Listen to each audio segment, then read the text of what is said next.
Hi, everybody. My name's Alex Steele from Bloomberg Television, and I have not seen this many people in a room in like a year and a half. It's kind of overwhelming. On behalf of our New Voices program and the Smithsonian's American Women's History Initiative, I'd like to welcome you to the Women in the Room Money, Power, and Policy. So tonight we want to celebrate powerful female leaders in Washington in person who really help to inspire the next generation.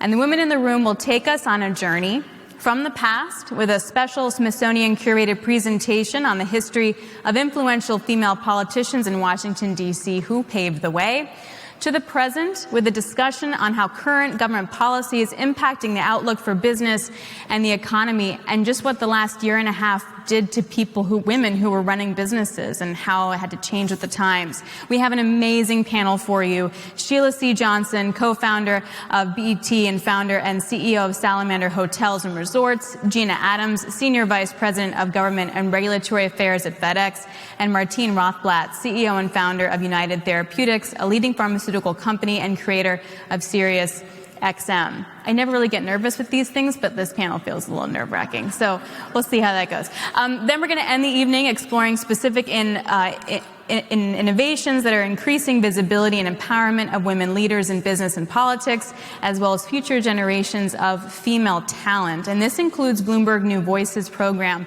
It's our global initiative to amplify the voices of women and other underrepresented executives across our media platform. And I've been involved, irrespective of my day job, with New Voices for a few years now. It's one of the most important things I think I do at Bloomberg. And I haven't traveled in almost 2 years, but I had to come for this event. I would not miss out.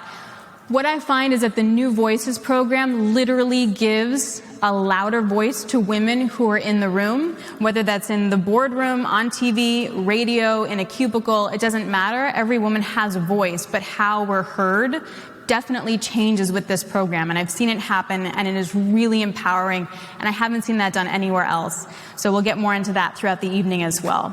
But first, let's kick it off. Please welcome Meroë Park, Deputy Secretary of the Smithsonian.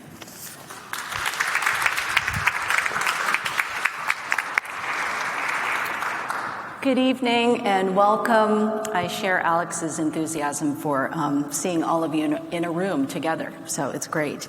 I'm pleased to be here with you and to be able to welcome you to this really important conversation this evening. This is the third collaboration between the Smithsonian American Women's History Initiative and Bloomberg News' New Voice program. Each program strives to elevate women's leadership in a particular sector in history, today and into the future. Tonight we'll be talking about money, power, and policy, a great trilogy, and how women are bringing change in these areas. We meet this evening on the National Mall of Washington, D.C., a city where, for much of the nation's history, men dominated the rooms where policy decisions were made. Early in my own career as a public servant, there were relatively few female role models for me to follow. I heard similar stories from other women who were trying to figure out if there was a place for them in public service. Fortunately, there were women who blazed trails for many of us to move around and up. One of my proudest moments was inviting my father to my promotion ceremony to the senior ranks of the federal government. He came to the United States from South Korea when he was 17 years old to pursue his own dreams of education and a career in science, which he accomplished. I doubt he ever imagined watching his little girl walk across that stage. But as he said to me at the time, here in America, many things are possible. In my career, there were many moments when I was the only woman in the room. I sometimes felt out of place or that my views and my ideas would not be valued. But fortunately, I had a lot of support from women and men who encouraged me to find my voice. Women have always made their own history, and their fight to be allowed into the room and to have their voices heard is a story we honor here at the Smithsonian. Our American Women's History Initiative shines a light on women who have led in finance and policy, bringing new attention to their accomplishments throughout our galleries and our programs. The initiative also lays the groundwork for a new Smithsonian American Women's History Museum, a historic project we are especially excited about. This year, we have begun planning for this truly innovative museum that will ensure the role of women in American history is fully recognized. Tonight, we'll begin with a look back at a few of these trailblazing women throughout Smithsonian artifacts from the National Museum of American History. We'll also hear inspirational stories from today's women leaders in the policy and business sectors, and explore how women are influencing the country's economic recovery. I'm pleased that Bloomberg News' New Voices program shares our goal to amplify the voices of American women. On behalf of the Smithsonian, I'm pleased to welcome you to this important dialogue. And now, please enjoy this historical look at women in Washington politics from our colleagues at the National Museum of American History. Thank you.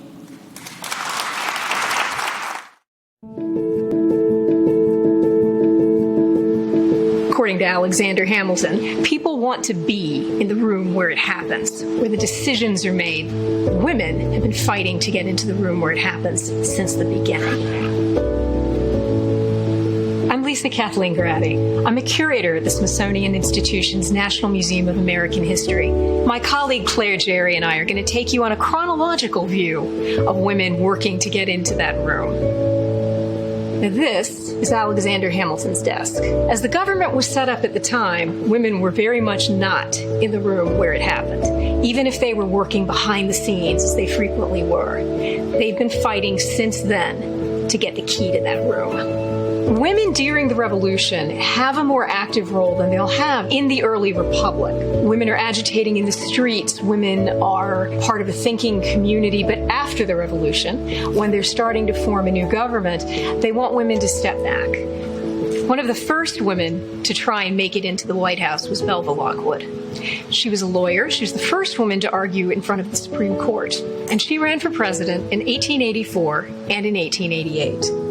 This is her, the equivalent of a business card, essentially. This is a portrait of her, her signature, and it advertises her services as a lawyer. Needless to say, Belva Lockwood did not win the presidency that year, so don't feel bad if you don't remember her name, but you'll know it now. Now, it was the 20th century before women really started to be able to get into some of those rooms in Washington, D.C. Jeannette Rankin was elected and went to the House in 1917. She famously said, "I may be the first woman in Congress, but I will not be the last." And among the objects we have from her trip to that room are a campaign brochure and a business card-shaped campaign material that simply says, "Jeannette Rankin for Congress."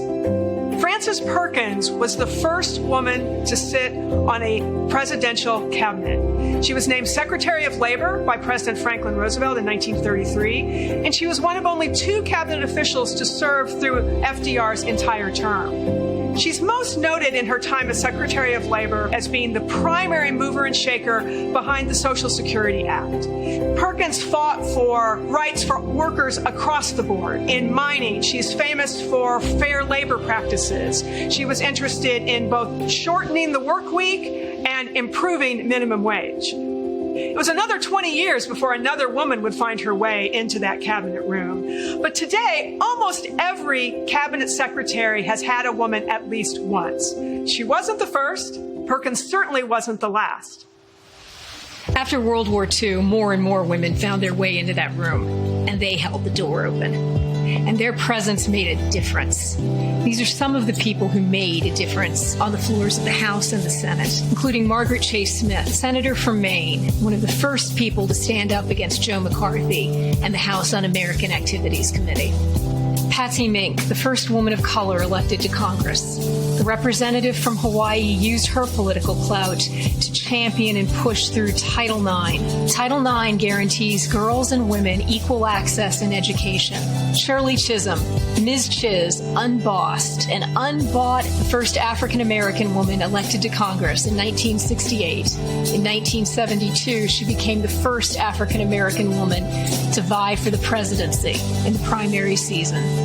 Generations of women remember Chisholm's encouraging words, "If they won't make a seat for you at the table, bring a folding chair." In 1976, for the first time, women chaired both presidential nominating conventions. This very large gavel was used by Mary Louise Smith, the head of the Republican National Committee, who chaired the Republican nominating convention. She gavelled in the nomination of Gerald Ford. This gavel was used by Congresswoman Lindy Boggs. Lindy Boggs, from the state of Louisiana, gavelled in the nomination of Jimmy Carter, a fellow Southerner. But in 1974, women did not have access to credit. When the Banking Committee was working on the Equal Credit Opportunity Act, Lindy Boggs took care of that. She marked up all of the drafts and assured her male colleagues that she knew it was an oversight on their part, that gender and marital status had not been included in the protections of the bill. She'd corrected it for them. Drawing energy and technique from the civil rights movement, the women's movement gained momentum throughout the late 60s and early 70s. Hats were the trademark of Congresswoman Bella Abzug. A civil rights activist and a fervent feminist, the Congresswoman from New York fought for the ERA and equal rights legislation. But women kept working to get into that room where it happens, especially the one shaped like an oval. In 1984, Geraldine Ferraro wore this white dress when she accepted the Democratic Party's nomination to the Vice Presidency of the United States. For Vice President of the United States. In 1981, Sandra Day O'Connor wore this black judicial robe when she became the first woman sworn in as an Associate Justice of the United States Supreme Court. It's a little different from the robes that the men on the court were wearing. It's shorter. She hemmed it to the length of her skirt. This is the briefcase that Madeleine Albright used during her time at the United Nations and traveling the world as Secretary of State. She was the first. But after Condoleezza Rice and Hillary Clinton, we've become so accustomed to women at the State Department that Albright's granddaughter thought it was a job for girls. By the 21st century, women weren't only in the room, one of them was running the House. This is the tally sheet used to record the vote in the House of Representatives when in 2007, Nancy Pelosi became the first woman to be Speaker of the United States House of Representatives. The House changed hands and changed hands again. Pelosi was re-elected Speaker of the House in 2019. It took a couple of centuries for women to make it into Alexander Hamilton's room where it happens. Now they run the House, and more of them are entering the room. They're making history, and the Smithsonian Institution will be here to collect it and preserve it and show it to all of you.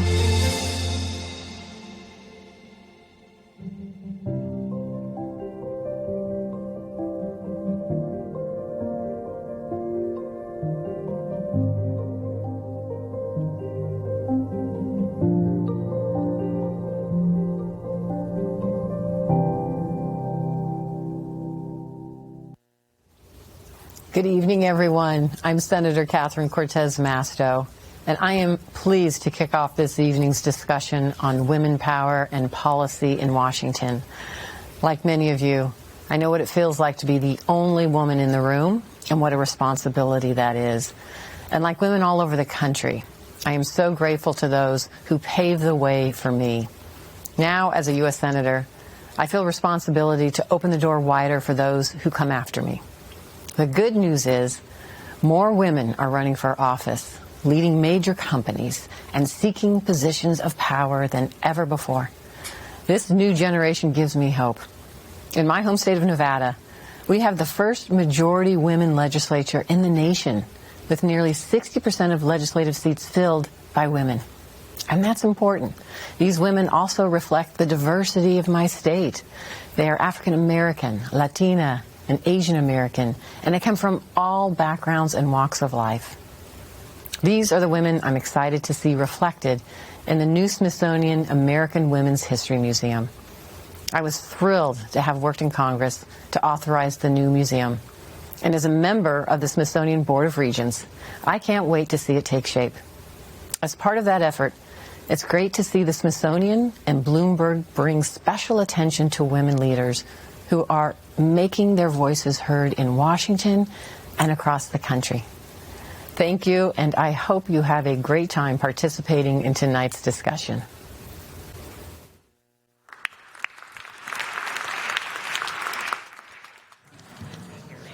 That's fine. Yeah, wherever you like. Yep. Look, teamwork. Teamwork. Okay. I don't know. I feel like that said a lot right there. Okay, so this is obviously our amazing panel. I really don't think that anyone needs real introductions. We have Sheila, Gina, Martine. We're going to discuss a variety of things, what it was like during COVID, how you become a leader and then continue to lead in this really weird environment, plus their outlook for the economy, for what's happening, the amazing things that are happening in biopharmaceuticals and lung transplants and pig kidneys and really cool stuff over here. So let's just get started. Sheila, I wanted to start with you because hospitality was so hard hit during the pandemic, and you guys pivoted so fast and so furiously, and I want to just understand, like, what did you learn in the last 18 months? Well, I think the word pivot is really key. One thing, it's very interesting when you're met with adversity. I think it only makes you stronger, and what I had to learn is to start thinking outside the box. I did not want my business to fail. My heart was broken when I went up to the resort and saw padlocks on the doors. So I called about 11 of my executive team and I said, you know what? We're going to go in and start doing deferred maintenance. Let's take this window and see how we can even make the resort even better. So 2 months, we had to close down in March. We reopened on June 13th. And we made sure that we worked very hard on marketing and PR to make sure that everybody who watched our website knew that we were taking every precaution in the world. Not only did we want people to come back to the resort, but we wanted to protect the employees. It was the messaging that was really key. And from the moment we opened our doors, we opened up 50% capacity, we were sold out. Really? Everywhere? Yeah. Everyone. Now we have other hotels in Florida, and that place never shut down. So we were always going from 86% capacity to in an oversold situation. Wow. Also in Charleston, the same place. They never shut down. They never, I don't know, I know they knew COVID existed, but they just never shut down. So we never really suffered. Now, the rest of the hotel industry, according to the American Hotel Lodging Association, really got hit hard. I go up to New York, and I still see some hotels still shuttered.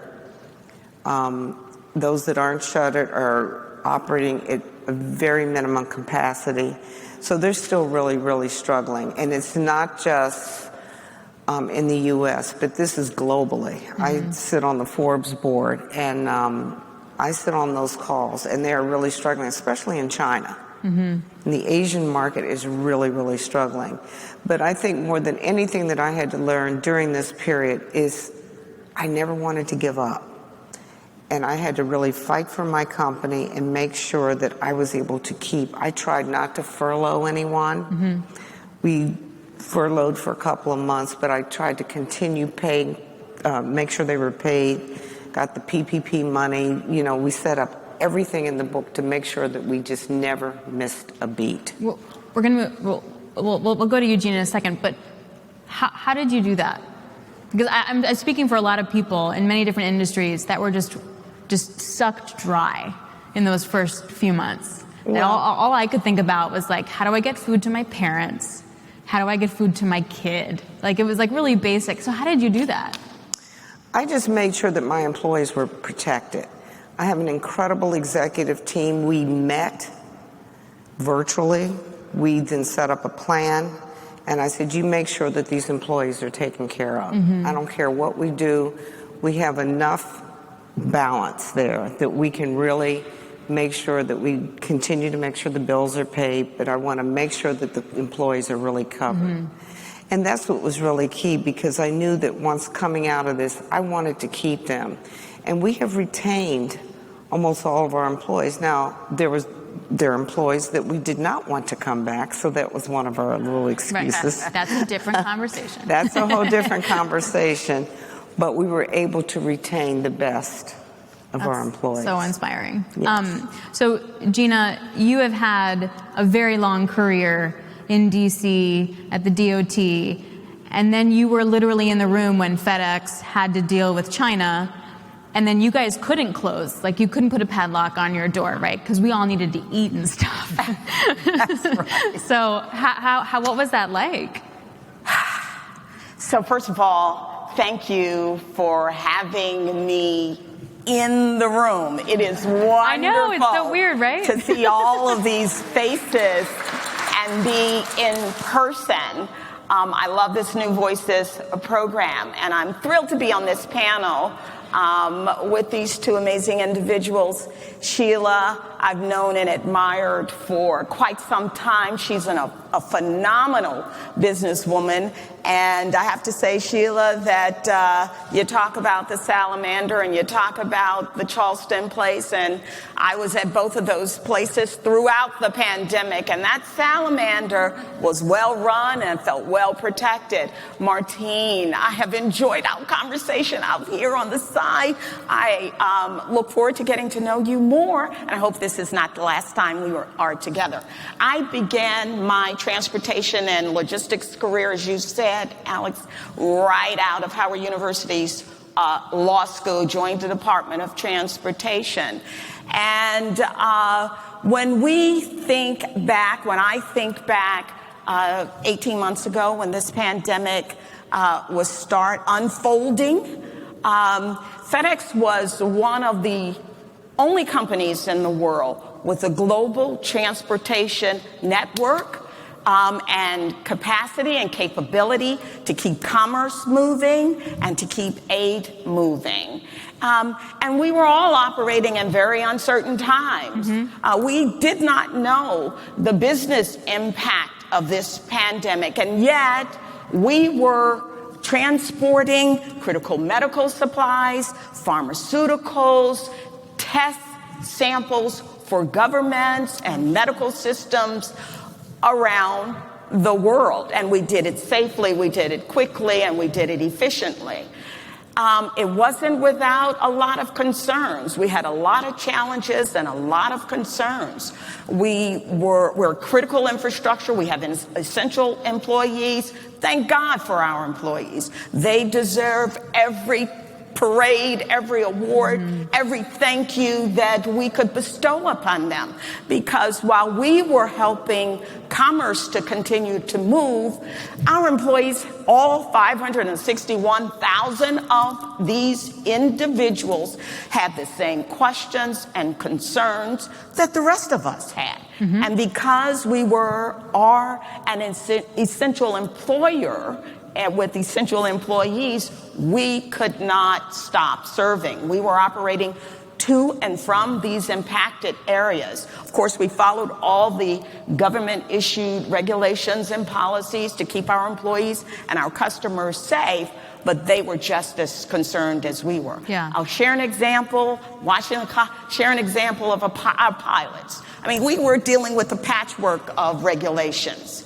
And we operate in 220 countries and territories around the world, right?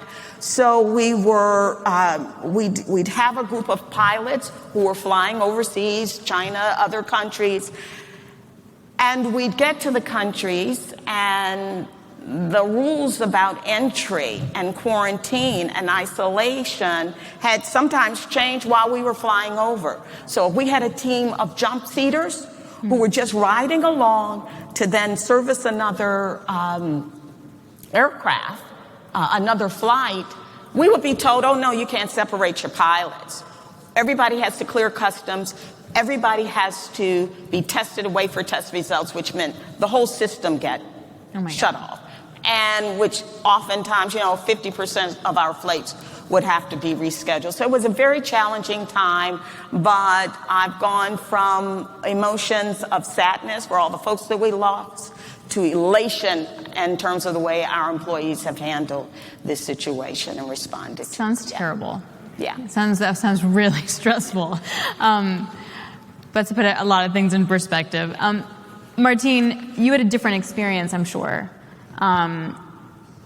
But I would think that COVID also might have changed how you think about your business and the opportunities that you may have too. Can you talk a little bit about what that experience was like for you guys? Also, you can't like innovate at home, right? Like you have to be in a lab.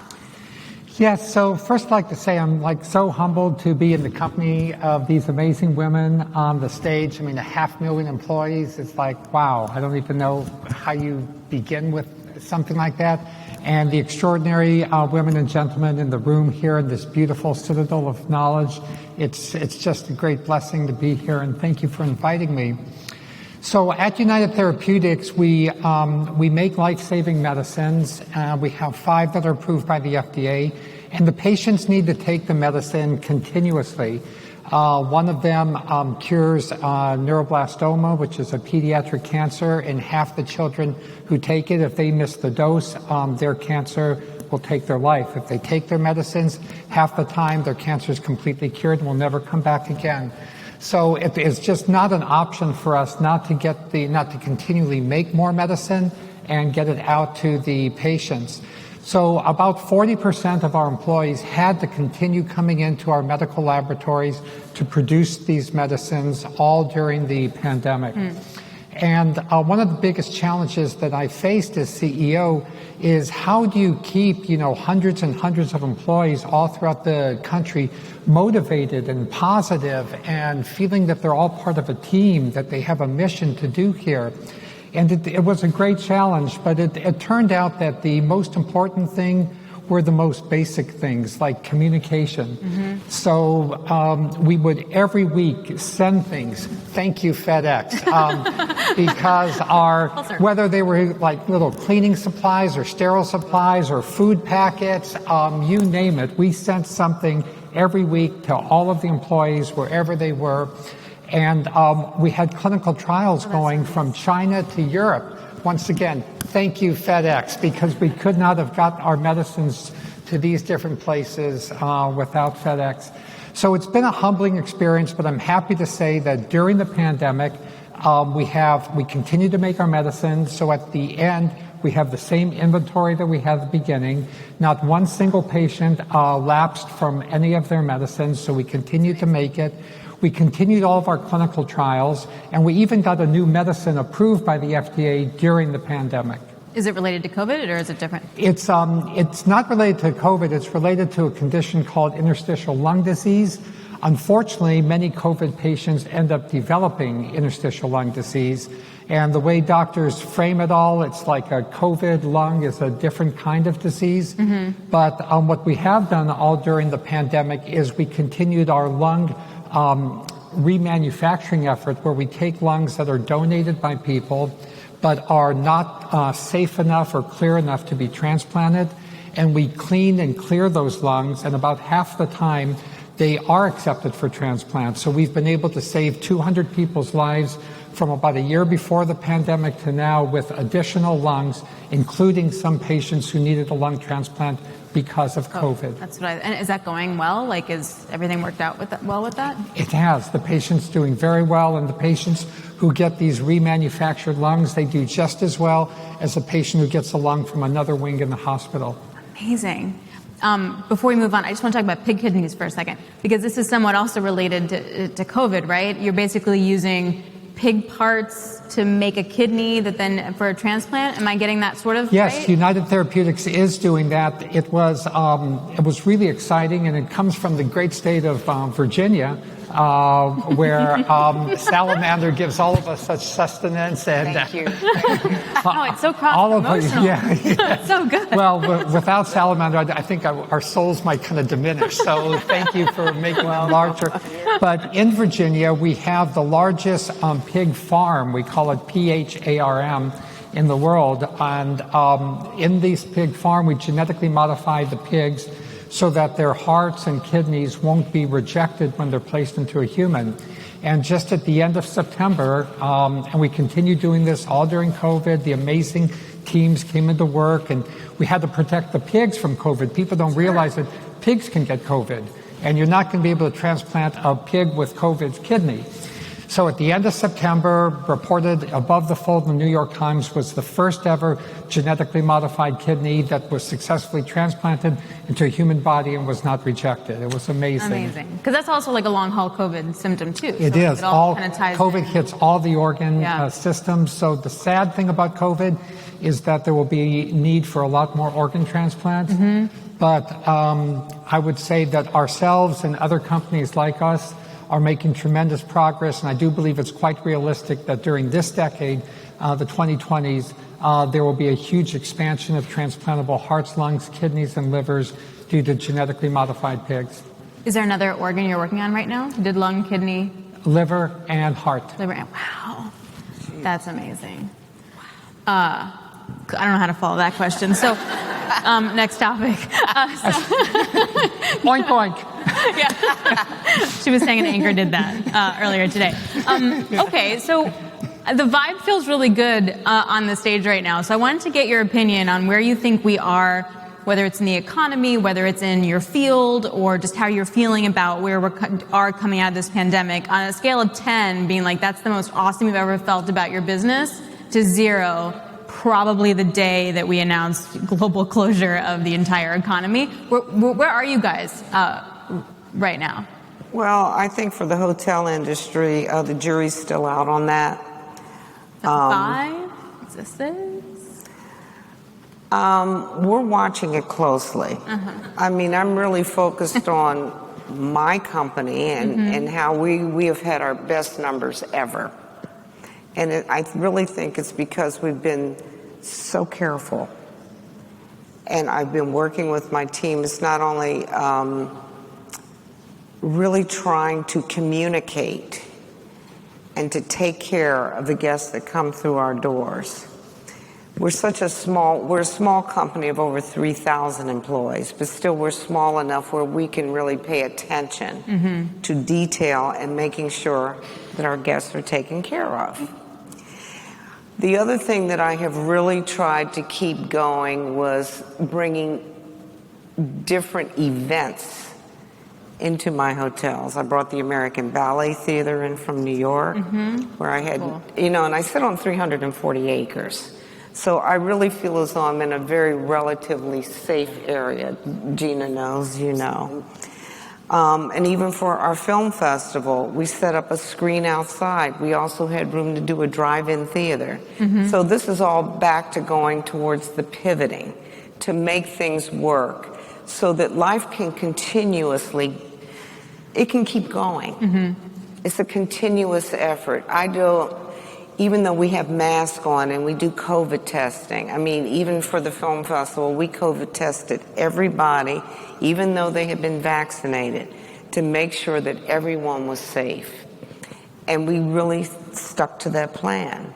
We had a food and wine event called the Family Reunion, where we had close to 400 guests come in there, but I brought in 31 of the top chefs and sommeliers from across the country to really focus on the African diaspora and to really, you missed that. I know, I can't believe it. You missed a lot, apparently. Yeah. I've been getting. The food, the educational piece, to really talk about racism in America, to talk about the food that was brought over by slaves. It was a very educational 4 days, and it was just amazing. And you're also supporting African American chefs too, who were also hit super hard in the pandemic. That was the seat at the table to really talk about how do we move forward during COVID, and that was really important. I mean, we had people there from Pajmalaki to Carla Hall, you name, and the pit master from North Carolina. I can't remember his name now, but anyway, we had everybody there. The food was incredible. We made jerk chicken in the ground. We had really important dialogue of why it's so hard for women to stay in business, especially in the restaurant industry. How does COVID affect them? How can we support one another? That's so great. How can we get financial help, which we can't from banks? I mean, it's really amazing how we as women get so little help from the financial industry. Whereas men can go out there, start restaurants, they get bankrolled. Mm-hmm. They get TV shows and then get bankrolled. Yeah, I mean, it's crazy stuff. And so we really tried to attack those issues at this event, at the family reunion event. It was very motivating, it was inspiring, and it was something that kept the place alive. And it's not just at Salamander in Virginia, we do it at Innisbrook. We have major golf tournaments. We're part of the PGA Tour. We have inspiring women luncheons. We have women on the golf course.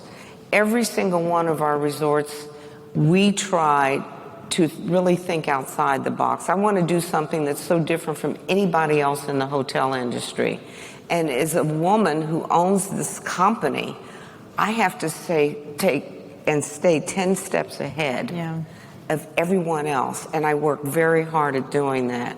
I'm trying to bring the right conversations. It's not just a stay in a room, but I want experiences. I want people to leave thinking, I want to come back here because I learned this or I learned that. We focus on wellness. It's really important that we do that. What are you working on now? What's the outside the box thing you're working on now?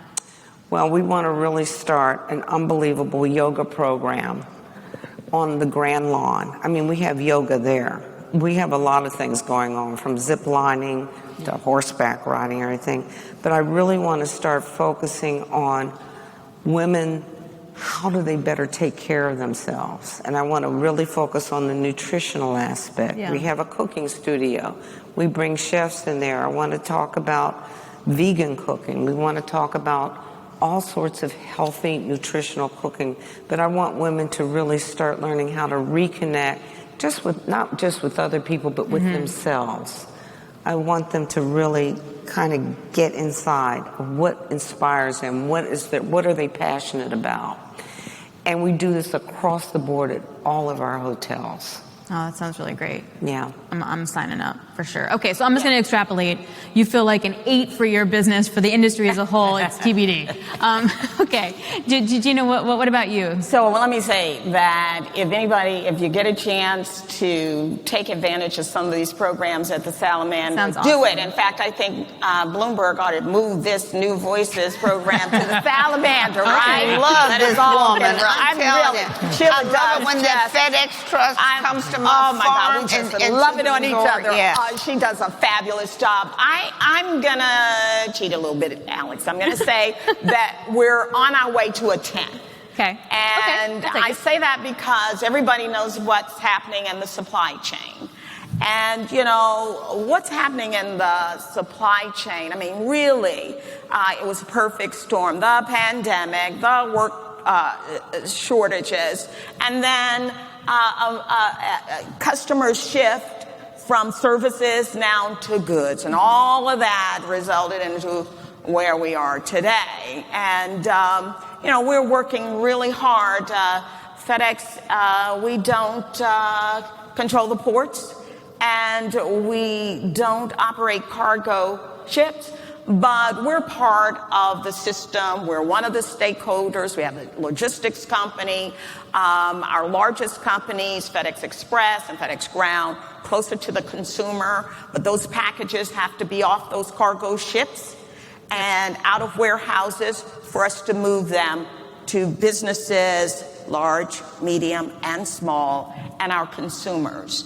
And so we're fairly optimistic in terms of what we're seeing. We think this new infrastructure bill is going to help unclog those systems. We're very happy about that. We operate on our aging roads and bridges every single day, carrying millions and millions of cargo, so that's going to help. I will say that in anticipation of the holiday season, and my chairman made news yesterday, we're anticipating that we're going to be carrying in our system 100 million more presents this peak seazen than we did pre-pandemic in 2019. Are you going to make it? Of course we're going to make it. We're going to make, now, I mean, I really take, seriously, that's a lot of cargo. So my recommendation is shop early, ship early, and often. This is my question. When do I buy the 2021 Barbie dream house that my daughter wants from Santo? Oh, which I'm still waiting for it to go on sale. It was never going to happen. So it's out there floating on at the Los Angeles port somewhere. Yeah. And we're hoping that it's going to get there. Now it's not too late. So another question for you on labor for a second. Yeah. We've seen a lot of talk about unions in different companies in different industries, and I wonder how your guys are looking at it, because it does feel like the pendulum's shifting a little bit to the workers, and I'm wondering, like, what do you make of that? Do you think it sticks? How does that play out? So here, we love our business model. Our pilots are union. Our employees could become a union if they chose. We'd rather have that direct relationship with our employers, our employees, to the extent that we can. We have a ground company that has a lot of small businesses, and so we think we have the right model. We are seeing, and we talk about labor more broadly, we are seeing an uptick in hiring. And in March, for example, we had about 50,000 applications that we were processing through our system. And today, that number is up to about 90,000.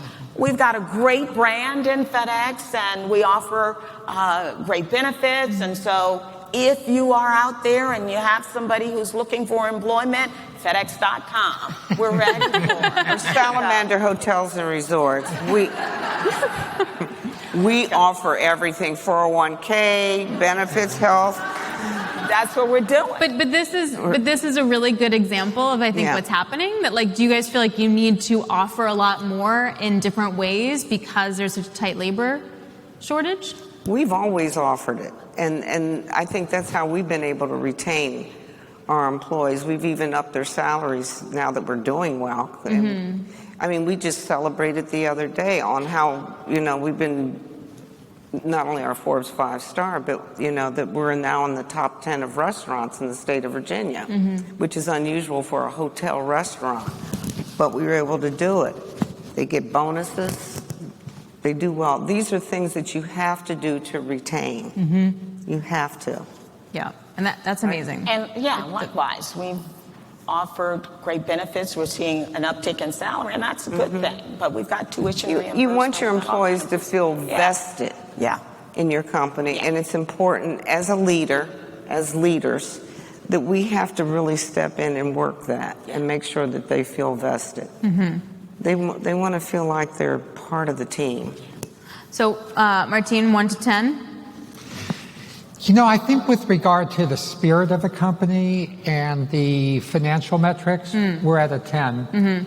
But with regard to the culture of the company, we've taken a hit from COVID, and I would put us down at an 8. For example, at this time of year, we all gather as an entire company in person.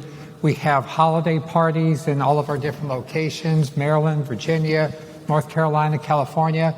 And we felt we couldn't do that. We felt we could not, have people inside of a room eating and drinking. And you got to wear a mask if you're inside of a room in our company policies. So about half of our people who don't come into the labs to make medicines, they're still working at home or working in a hybrid relationship.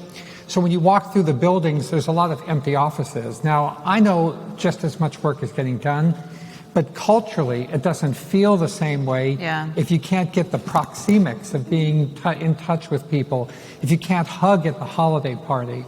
So I think COVID has definitely, taken a wallop to our culture, and it feels sad. Has the attrition changed this year than normal years? So for us, it hasn't. United Therapeutics has the lowest turnover of any biotech company. Oh, wow. So people love working at United Therapeutics. Just quantitatively, less than 5% of the people voluntarily leave the company each year. That's less than half of the normal metric in the industry. And that's the same for this year too? That's the same for this year too. And people could, because with all of the COVID vaccines, pharmaceutical companies have a lot of money to pay. But people at United Therapeutics, they really appreciated that we were there for everybody each and every day through the pandemic. They know we'll be there for everybody afterwards. So we haven't lost people, but it's sadder not being able to hug everybody.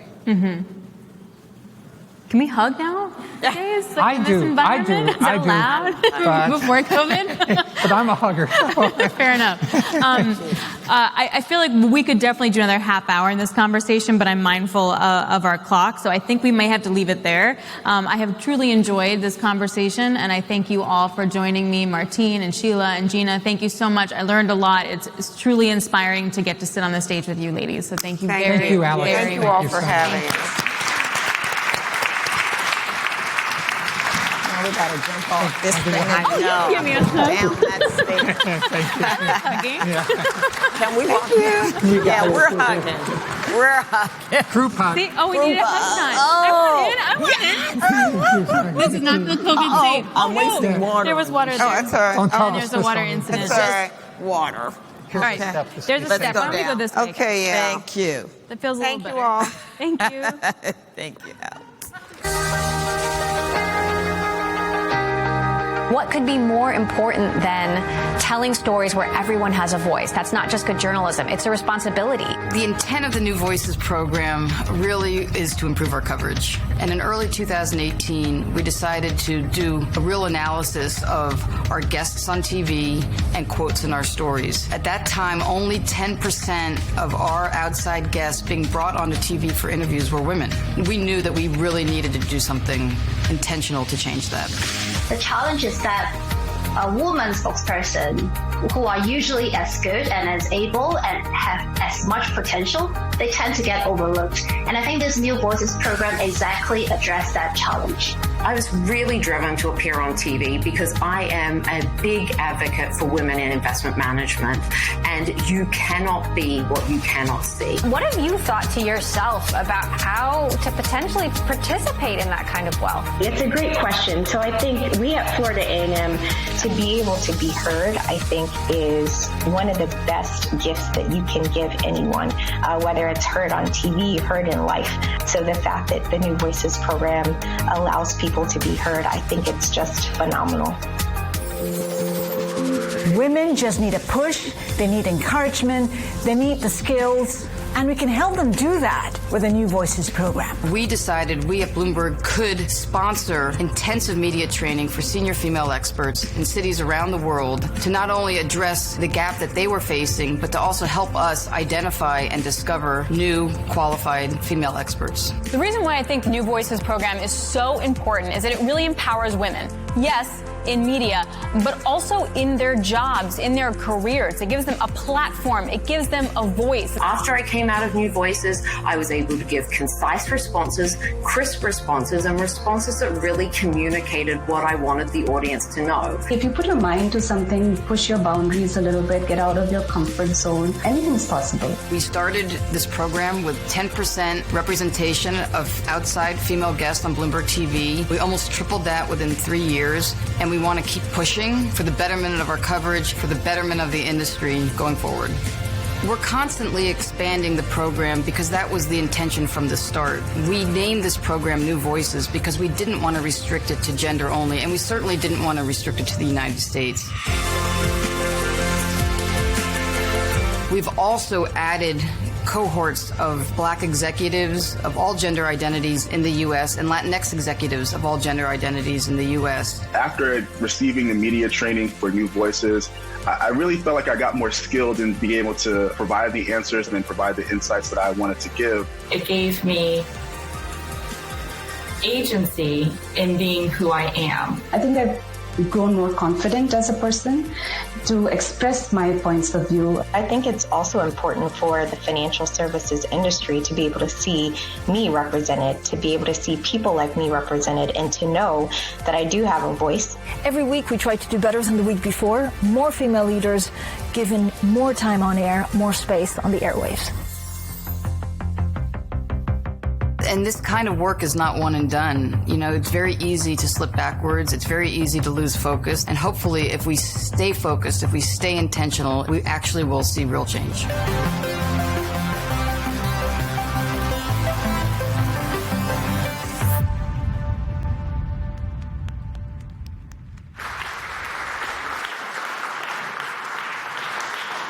Good evening. I'm Laura Zelenka with Bloomberg, and I hope you enjoyed that video. It's the first time it's been shown in public.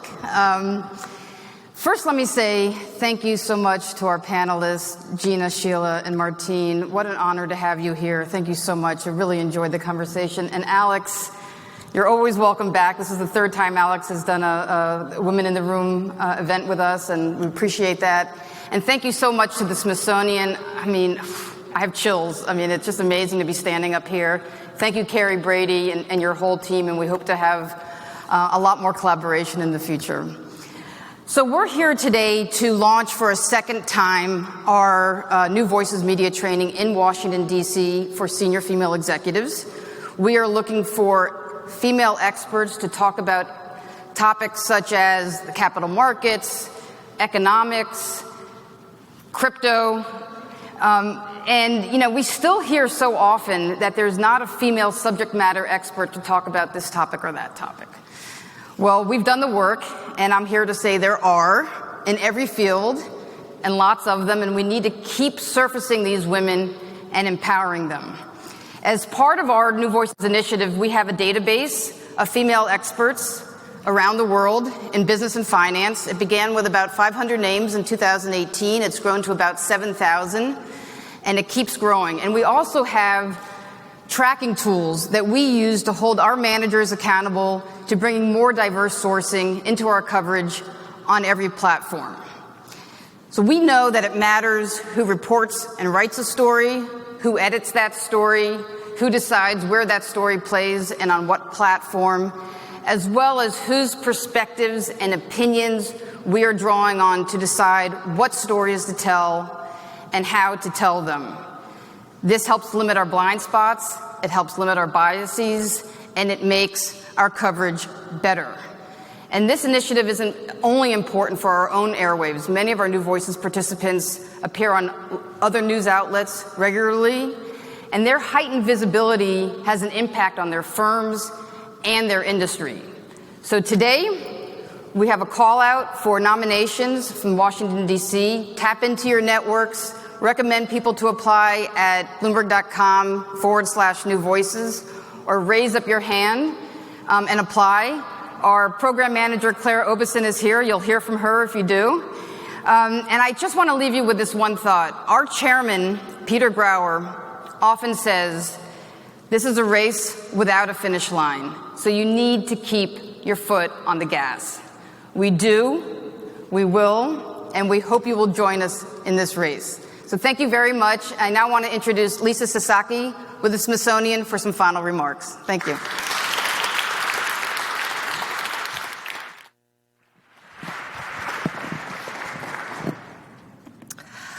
Thank you so much, and thank you for this wonderful program today, and thank you to New Voices for being here.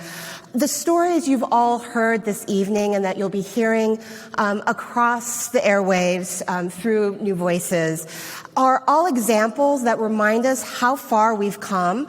It also reminds us, though, the road ahead that we have yet to travel.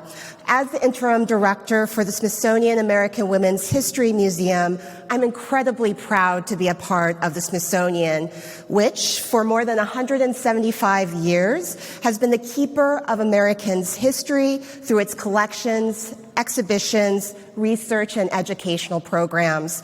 The Smithsonian has also been a place, though, for us to look towards the future, to convene important conversations, and to consider what's possible for all of us.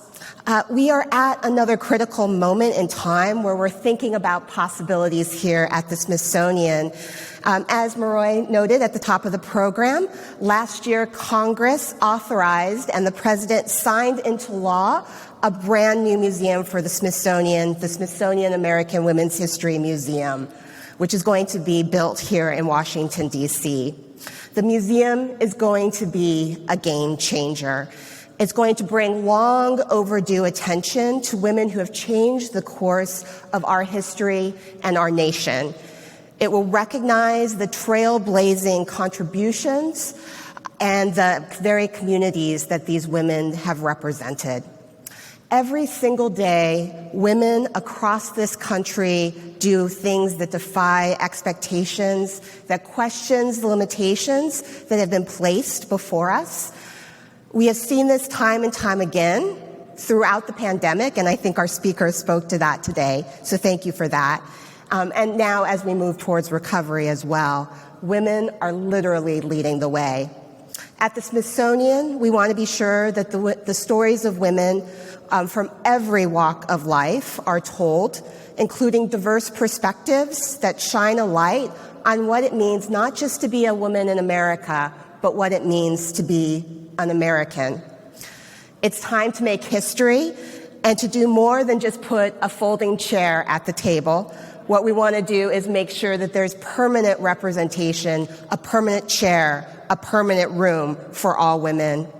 And I'm really excited because when I think about my mother and my grandmothers and my foremothers, how excited they would have been at this moment, and for me to be standing here in front of you talking about this moment, because I don't think any of them would have realized or even imagined that this would be a position that we're all in today. So our goal is to create a museum that reaches audiences locally, nationally, and around the world. A museum that will inspire us to be better, fairer, more inclusive as a nation and as a group of people. We will do this by building on the success of the American Women's History Initiative at the Smithsonian, an effort that has been amplifying women's stories through our digital-first focus on engaging online content, virtual programming, and multi-channel convenings that will be here long before the museum is able to open its doors to the public. I see unlimited potential in this new museum, which is why I'm so excited about it. And I invite you to learn more about all of these amazing stories through the existing content here at the Smithsonian. One is currently on display right now. It's called Girlhood. It's complicated. Many of us who went through Girlhood know that it's complicated. At the National Museum of American History, and Hung Lu, Portraits of a Promised Land at the National Portrait Gallery, which will be opening shortly. You can also visit our website at womenshistory.si.edu for more resources. So unfortunately, we are at the end of our program. For all of you who are joining us online, thank you so much for coming this evening and watching, and we look forward to having you at our future programs. For those in our audience, we will be having a short reception afterwards, so please join us outside. And again, thank you everybody for being here. Good night.